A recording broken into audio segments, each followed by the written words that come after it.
ये बड़ी खतरनाक आपने बात की है। मैं देख रही थी कि अब बाकायदा चैनल्स बने हुए हैं और उसके पीछे कोई ह्यूमन नहीं है, चैट बॉट बैठा हुआ है और वो उससे कमा रहे हैं। वो पैसा देखिए, कहाँ जा रहा है? हाँ वो पैसा अल्टीमेटली चैटबॉट किसी ने तो बिठाया ना पीछे, हम्म, इंटीग्रेट तो किया ना किसी ने, हम्म, ह्यूमन नहीं किया ना। चैटबॉट ऑटोमेटिकली तो इंटीग्रेट नहीं हो सकता। मैंने आपको भी रिसेंट अभी मेंशन किया पिछले जुमले में कि 3 चैनल्स यूट्यूब ने बंद किए और ये रूटीन में करता रहता करोड़ों के। है। यस, मिलियंस ऑफ सब्सक्राइबर्स थे उनके, जो उसको लगा कि ये पॉलिसी को वायलेट कर है। और आपकी ऑडियंस के लिए मैं आज एक चीज़ बताना चाहूँगा कि जब आप मोबाइल सेटअप करते हैं, जब आप एंड्रॉयड या आईफोन सेटअप करते हैं, तो उसके अंदर प्राइवेसी पॉलिसी का ऑप्शन होता है। जी जी, आप उसको, आप जब आप ऐप कोई भी डाउनलोड करते हैं वो आपके कंसर्न्स मांगता है। बिल्कुल। जब आपको थोड़ा सा लगे कि नहीं मुझे इसके साथ अपने वो शेयर नहीं करनी अपनी प्राइवेसी, तो आप उसको डिक्लाइन करें। आप क्यों उसको अलाउ करें, जो पिछली बात आपने की है। ये बहुत इंपॉर्टेंट बात है।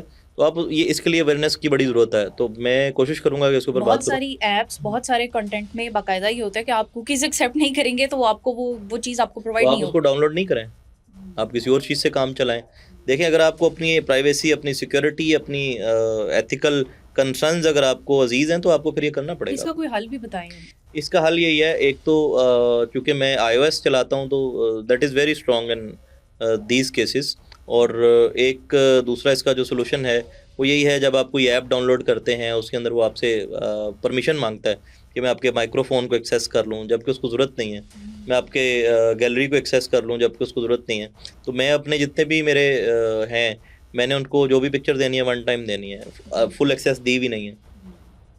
मैंने लोकेशन सर्विसेज को फुल एक्सेस नहीं दी हुई। जब मैं चलाना चाहूँ तो मैं चलाऊँ, जब मैं नहीं चलाना चाहूँ तो नहीं चलाऊँ।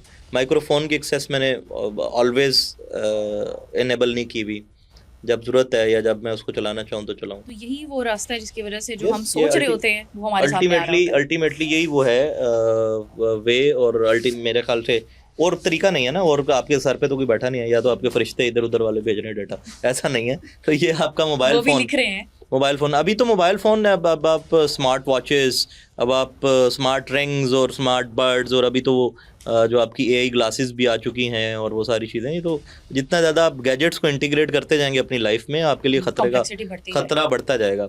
और इनके बगैर गुजारा भी नहीं है। मैं ये नहीं कह रहा कि आप गैजेट्स को नहीं करें, लेकिन उनका मुनासिब इस्तेमाल सीख लें, दैट इज़ इम्पोर्टेंट। आम बंदे के लिए, लेमैन के लिए बताएं कि आर्टिफिशियल इंटेलिजेंस इस वक्त उसको कितना फायदा दे रही है, कितना नुकसान दे रही आर्टिफिशियल इंटेलिजेंस जो इस वक्त जितना फ़ायदा ले मैन को दे रही है ना, किसी को भी नहीं दे रही।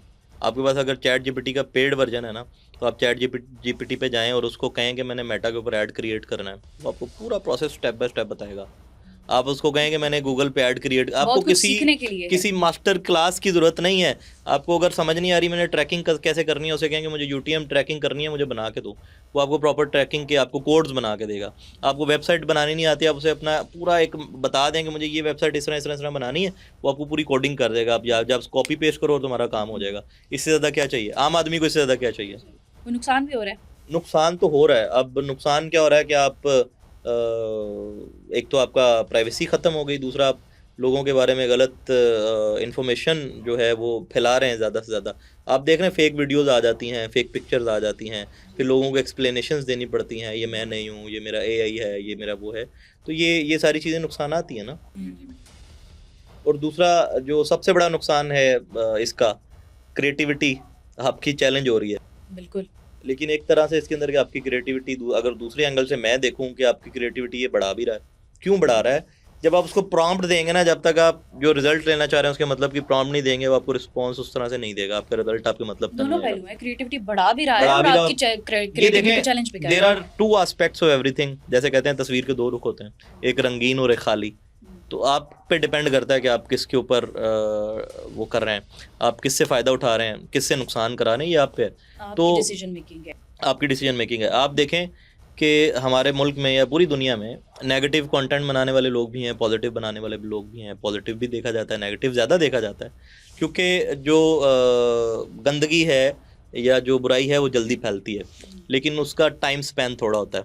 थोड़ा बिल्कुल। इसका टाइम स्पैन थोड़ा होता है। जो अच्छाई है वो लॉन्ग टर्म चलती है, थोड़ा स्लो एंड स्टेडी चलती है, ये लेकिन लॉन्ग कंटेंट के टर्म चलती है। एस्पेक्ट में आप बात कर ये रहे कंटेंट के हैं। अच्छा, एक्सपेक्ट में डिजिटल एड्स की हम बात कर लेते हैं, तो आपको क्या लगता है उसमें एआई को किस तरह मुझे से लगता है यूज आज किया आप जा रहा सारा ई कॉमर्स है ना वो सीख के जाएंगी। है? सीख रही हूँ मैं तो, लोगों को भी सीखना चाहिए। देखें, डिजिटल एड्स के अंदर आपको सबसे बड़ा फ़ायदा ये है कि जब आप एड्स की रिपोर्टिंग लेते हैं ना, उसके अंदर आप एआई का यूज़ करके आप अपने मैट्रिक्स, अपने जो एनालिसिस निकाल लेते हैं कि किस कस्टमर को कौन सा एड अट्रैक्ट किया, रिटेंशन रेशो क्या है, हुक लाइन जो है वो कौन सी सबसे ज़्यादा पसंद की गई है, ताकि आप उस तरह की एड्स दोबारा से बना सकें, ताकि आप उसको इम्प्लीमेंट कर सकें अपने फ्यूचर वाले ये तो उसके ऊपर। जबरदस्त हो जाएगा किसी यस, का। अल्टीमेटली हम तो करते हैं, हम इसको इम्प्लीमेंट करते हैं हम अपनी टीम के साथ। मेरे फ़ोन में कल मैं उसामा साहब को दिखा रहा था अपना फ़ोन, तो ये मुझे कहें यार आपके फ़ोन में ऐड ज़्यादा आते हैं। मैंने कहा यार मैं चूँकि मैं यहाँ से वो ले रहा होता हूँ, इंस्पिरेशन ले रहा होता हूँ या आइडियाज़ ले रहा होता हूँ, तो मैं इसलिए ज़्यादा इसको, तो फिर अपनी टीम को मैं भेजता हूँ, फिर उसको एआई के थ्रू हम उसको चेक करते हैं, ऑब्जर्व करते हैं कि क्या इसका रिस्पॉन्स क्या है, फिर उसके बाद उस तरह का कंटेंट भी बनाने की कोशिश करते हैं। अब हम ज़ाहिर है हमने कहीं ना कहीं से तो कंटेंट की इंस्पिरेशन लेनी है ना, कॉपी पेस्ट हम नहीं करते, लेकिन हम इंस्पिरेशन तो ज़रूर लेते हैं। शॉपिफाई, दराज और अमेज़न, इसके एआई फीचर्स में आप क्या फ़र्क देखते हैं? कौन सा प्लेटफॉर्म जो है वो इस मामले में आगे नज़र आता है? दराज तो अभी बहुत पीछे है। यस, अमेज़ॉन के ऊपर भी अगर आप काम करेंगे तो अमेज़ॉन ने अभी एआई को उतनी जगह नहीं दी जितनी देनी चाहिए थी। शॉपिफाई ने काफ़ी इसके ऊपर इंटीग्रेशंस किए हैं, ऐप्स ले आया उसके अंदर आपकी काफ़ी सारी, अब तो इनका आपस में चैट जीपीटी और शॉपिफाई का एमओयू भी हुआ है, और उन्होंने उसके मिल बैठ के काम करने की भी वो किया है। मैंने आपको बताया कि परचेजेस भी आनी शुरू हो गई हैं चैट जीपीटी के थ्रू। और अमेज़ॉन के ऊपर मैंने कोई इतना वाज़ह फ़र्क नहीं देखा अभी एआई के थ्रू। हाँ, एआई के थ्रू कुछ प्रोडक्ट्स इन्होंने नए ऐड किए हैं और वो सारी चीज़ें, वो अल्टीमेटली मैंने आपको बताया कि डाटा मैनेजमेंट और सारा जो चीज़ें हैं कंटेंट के ऊपर उसने सपोर्ट किया है, एआई ने सबको सपोर्ट किया है। लेकिन शॉपिफाई के साथ अच्छी इंटीग्रेशन है। दराज अभी काफ़ी पीछे, थोड़ा टाइम लगेगा। ये तो बड़े बिजनेस की हमने बात की। कोई छोटा बिजनेस है, कोई इंडिविजुअल लेवल पे कुछ करना चाहता है, तो उसके लिए कौन सा एआई प्लेटफॉर्म जो है वो बेहतर है? किसके साथ इंटीग्रेशन करने में उसको आसानी और कारोबार में फ़ायदा हो जाए? देखें, डिपेंड्स के उससे रेलिवेंट कौन सा प्लेटफॉर्म है। अगर चैट जीपीटी उसको अगर अच्छा, एआई के अंदर भी डिफरेंस है ना। अगर आपको कंटेंट लिखाना है तो कोई और मॉडल है, अगर आपको ऐड बनवाना है तो Veo 3 है, वीडियो ऐड बनाना है, अगर आपको जनरल क्वेश्चनिंग करनी है तो चैट जीपीटी अच्छा जवाब देता है उसका, अगर आपको पिक्चर्स बनानी है तो आपको जेमिनाई अच्छा रिस्पॉन्ड करता है। इस तरह से डिफरेंट मॉडल्स हैं, ये डिपेंड करता है कि उसके बिजनेस को क्या सूट करे। तो आपको क्या लगता है जो बड़े बिजनेस हैं, अगर इन्होंने एआई इंफ्रास्ट्रक्चर को एक्सेप्ट किया और उससे अपने बिजनेस को एक्सपैंड किया, तो ये छोटी इंडस्ट्रीज के लिए खतरनाक बात है? छोटी इंडस्ट्री तो वैसे ही ख़त्म हो जानी है। जो हमारा कस्टमर बिहेवियर है ना, जो बाइंग बिहेवियर है कस्टमर का, छोटी इंडस्ट्री ख़त्म हो जाएगी। आप मुझे बता दें कितने के मेडिकल स्टोर आपके गली मोहल्लों में रह गए हैं जब से फार्मेसीज़ का कॉन्सेप्ट आया, या जब से हाइपर मार्केट का कॉन्सेप्ट आया, कितने के करियाने स्टोर या जनरल स्टोर रह गए हैं। बिल्कुल ऐसे। तो ये भी इंडस्ट्री है ना, तो ये छोटी इंडस्ट्री तो विद इन नो टाइम ये ख़त्म हो।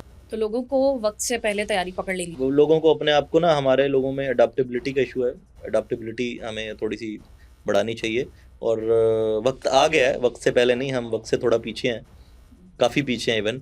वक्त आ चुका है कि हम चीज़ों को अडॉप्ट करें और उसके ऊपर इम्प्लीमेंटेशन शुरू करें। बिल्कुल ज़बरदस्त। एंड पे कुछ कहना चाहें आप? मेरा ख्याल है कि इतना सारा कुछ कह दिया, इससे ही काफ़ी सारी चीज़ें निकल आएंगी। और एक चीज़ मैं कहना चाहूँगा, जो जहाँ पर मैंने बात आखिरी जवाब भी ख़त्म किया, कि मेरा ख्याल है कि हम दुनिया से काफ़ी साल पीछे हैं।